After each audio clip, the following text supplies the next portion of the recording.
2,500 years ago, on a bridge above the Hao River, the Taoist philosopher Zhuangzi turned to his friend Huizi and said, "Look how the minnows swim about freely. This is the happiness of fish." Huizi, a logician, a debater, a man who lived to win arguments, fired back immediately. "You are not a fish. How do you know what makes fish happy?" He had the logic. He had the precision.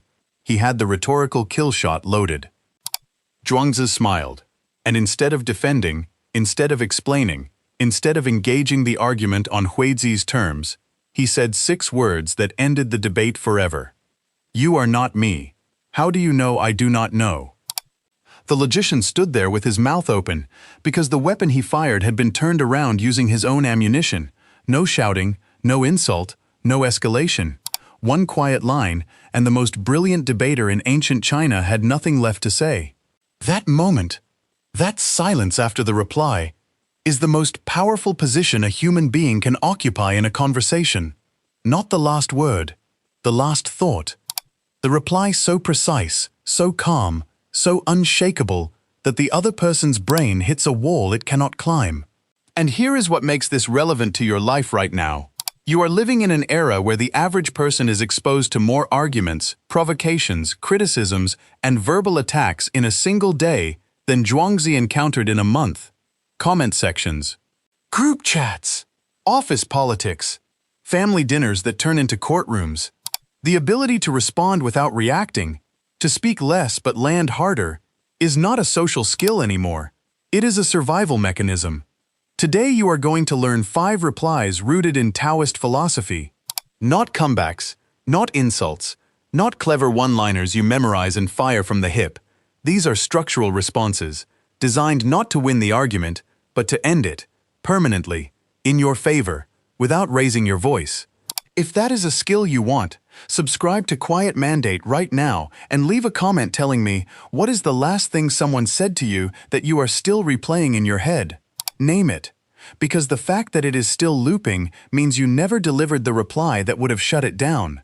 That changes today. Let us begin. Why your current replies are making you lose. Before the 5 replies, you need to understand why every response you have tried so far has failed. Because the problem is not that you are bad with words. The problem is that you are playing a game that was designed to make you lose the moment you start playing. When someone insults you, criticizes you, or provokes you, your amygdala, the brain's emotional alarm system, fires before your prefrontal cortex has time to form a coherent thought. Dr. Jill Bolte Taylor, the Harvard-trained neuroanatomist, documented a critical finding. The chemical lifespan of an emotional reaction is approximately 90 seconds. 90 seconds of cortisol and adrenaline flooding the system. If you respond during those 90 seconds, you are not speaking from intelligence, you are speaking from chemistry, and chemistry does not win arguments. It starts wars. This is why the witty comeback you think of at 2 a.m., the perfect line, never arrives in the moment. Because in the moment, the prefrontal cortex is offline. The amygdala is in command, and the amygdala has exactly one strategy: fight or flee. C. Neither of those produces a reply that shuts anyone up. Fighting escalates, fleeing concedes. Lao Tzu diagnosed this trap in Chapter 30 of the Tao Te Ching. Force is followed by loss of strength. That which goes against the Tao comes to an early end. C. Every forceful reply, every clapback, every raised voice, every sarcastic retaliation costs you more than it costs them. It depletes your composure. It hands them evidence of your instability. And worst of all, it teaches them exactly what to say next time to trigger you again. A 2025 systematic review by Bao, published in Behavioral Sciences and cited 9 times in its first months, analyzed silence across multiple dimensions of social psychology and found that strategic silence functions as a tool of power negotiation, identity construction, and emotional regulation simultaneously. Silence is not the absence of a reply. It is the most loaded reply available. The 5 responses you are about to learn all share one structural principle. They transfer the psychological weight of the conversation from you to the other person, without aggression, without defense, and without a single wasted word. Reply 1. You may be right. Chapter 22 of the Tao Te Ching. Because he does not compete, no one in the world can compete with him. When someone attacks your character, your decision, or your lifestyle, your instinct is to defend, to explain, to prove them wrong. The moment you defend, you have accepted the frame they created. You are now inside their arena, playing by their rules, spending your energy justifying yourself to someone who was never asking a genuine question. You may be right, destroys the frame, not by fighting it, by stepping past it entirely. The attacker expects resistance. Resistance is the fuel. Without it, there is no fire. When you say, you may be right, three things happen simultaneously. First, the provocation loses its target. An insult requires a wound. If the target does not react, the insult has nowhere to land. Second, the attacker is forced into a cognitive pause. They prepared for a fight. Agreement was not in the script. The brain has to recalibrate, and in that recalibration, the aggression falters. Third, and this is the part Lao Tzu understood, you appear larger, not smaller. Because the person who can hear a criticism without flinching radiates a composure that the person shouting never will. This is not agreement. You are not saying they are right. You are saying they may be. The distinction is everything. You have acknowledged their existence without surrendering your position, and the conversation, in that one phrase, has nowhere left to go. Reply 2. The question that reverses the weight. What would you do? Chapter 43. The softest thing in the world overcomes the hardest. Teaching without words. The benefit of non-action. Few in the world can understand this. When someone criticizes your decision, your career choice, your financial situation, your parenting, your relationship, they are operating from a position of implicit superiority. They know better. They would have done differently. They see what you cannot. Do not argue. Do not explain. Ask, what would you do? This question is Taoist engineering at its most precise. It shifts the burden of performance from the defender to the attacker. They were comfortable judging from the bleachers. You just handed them the ball and said, play. Most critics cannot play. Their strength was in the observation, not the execution. And the moment they are forced to articulate a specific alternative, one of two things happens. Either they offer a genuine suggestion, in which case you have turned an attacker into an advisor, and the dynamic shifts entirely, or they fumble, deflect, and reveal that their criticism was never about your decision. It was about their need to feel superior. Either outcome serves you. The first gives you information. The second gives you silence. Both are victories that cost you exactly 4 words. Reply 3. The mirror. I notice this matters to you. Chapter 56. Those who know do not speak. Those who speak do not know. This reply is designed for the person who will not stop. The colleague who brings up the same complaint every week. The relative who circles back to the same criticism at every gathering. The friend who needs you to validate their disapproval of your life on a recurring schedule. I notice this matters to you. You are not defending. You are not deflecting. You are observing and naming the observation out loud. This technique maps directly onto a principle in acceptance and commitment therapy called cognitive diffusion, the practice of stepping back from a thought or statement and observing it as an event rather than engaging with it as truth.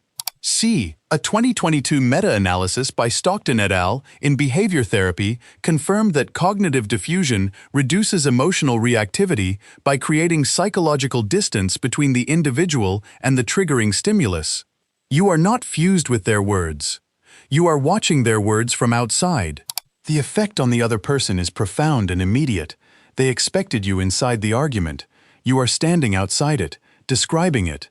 That shift in position, from participant to observer, communicates a level of emotional control that the attacker cannot match without pausing. And that pause is the end of their momentum. If this is already changing how you think about difficult conversations, take 1 second, hit the like button, and share this with someone who needs it, someone who loses sleep over words that were thrown at them. Quiet Mandate is here to teach the replies that give that sleep back. Now here is number 4. Reply 4. The return. I will think about that. There is a parable repeated across both Buddhist and Taoist traditions.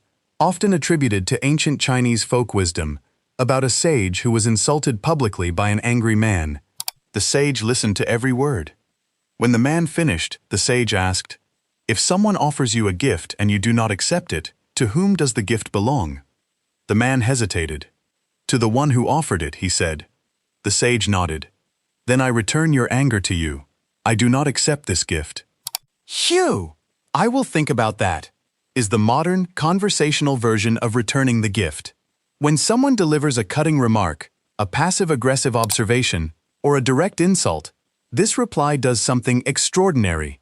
It neither accepts nor rejects. It suspends. It places the words in a holding space that the attacker cannot access again. The neuroscience behind it is precise. Dr. Jill Bolte Taylor's 90-second rule means that any emotional reaction triggered by the insult will flush from your system before you ever revisit the words. Yeah, and when you do revisit them, if you revisit them, you will do so with a prefrontal cortex fully online, capable of evaluating the words rationally. 9 times out of 10, you will discover the words deserve no further thought at all. The gift was never worth opening. But the attacker does not know that. All they know is that their sharpest weapon was caught mid-air, held calmly, and set aside. No explosion, no wound, no satisfaction. Lao Tzu, Chapter 68. The best fighter does not get angry. The greatest conqueror conquers without contest. You did not fight. You did not flee. You pocketed their weapon and walked away still breathing normally. That image, the image of calm in the face of aggression, will replay in their mind long after you have forgotten the conversation. Reply 5. Nothing. Silence. The full stop. Chapter 81. Those who are right do not argue. Those who argue are not right. This is the most powerful reply on the list, and it is not a reply at all. It is the deliberate, conscious, intentional decision to say nothing, to let the last word belong to them, to allow their insult to hang in the air, unchallenged, unanswered, and, because of that silence, completely exposed. Bao's 2025 Systematic Review in Behavioral Sciences categorized silence into multiple functional types: protective silence, resistant silence, disciplinary silence, and strategic silence. The form relevant here is strategic silence. Silence used deliberately to shift conversational power without verbal engagement. The review found that strategic silence functions as a tool of both self-regulation and social signaling, communicating emotional stability, confidence, and refusal to be destabilized. In interpersonal conflicts, silence consistently outperformed verbal retaliation in preserving the silent person's perceived authority and composure. Here is why silence works on the attacker's psychology. Every provocation is a question disguised as a statement. "You are pathetic" is really asking, "Will you react?" "You always fail" is really asking, "Can I control your emotions?" Silence answers the question definitively. No, you cannot. And because the question was never asked openly, the attacker cannot follow up without revealing that they needed a reaction, which is an admission of dependency that no aggressive person can afford to make publicly. Sure, Chapter 43.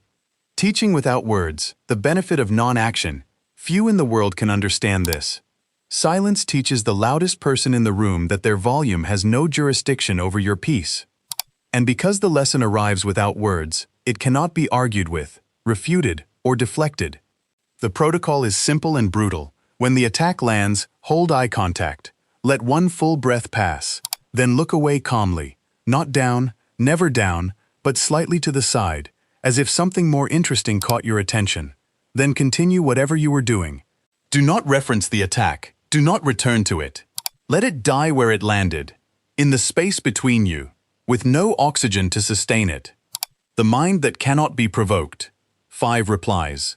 One principle underneath all of them. The person who controls the reaction controls the room. Not the person who speaks loudest, not the person who speaks last, the person who chooses whether to speak at all. Lao Tzu did not teach retaliation. He did not teach submission. He taught something far more dangerous than either: sovereignty. The absolute, unshakable ownership of your own internal state, regardless of what enters from outside. You may be right. Dissolves the frame.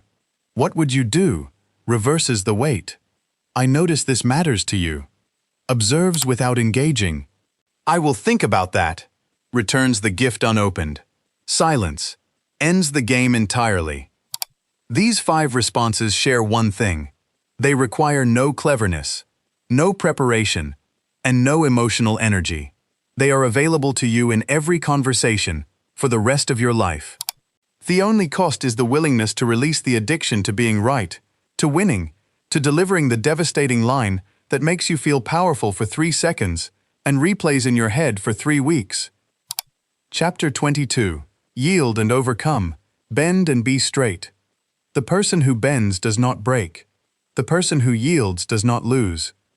And the person who meets aggression with silence leaves the battlefield owning the only thing that was ever worth keeping, themselves. If this video gave you a reply you needed, subscribe to Quiet Mandate, hit the bell, and leave one comment, just one, naming the reply you are going to use first. So, not theoretically, name the person, name the situation, and name the reply. Because Lao Tzu did not write the Tao Te Ching for people who understood the philosophy and did nothing with it. He wrote it for the ones who walked through the gate. Walk through. Your silence starts tonight.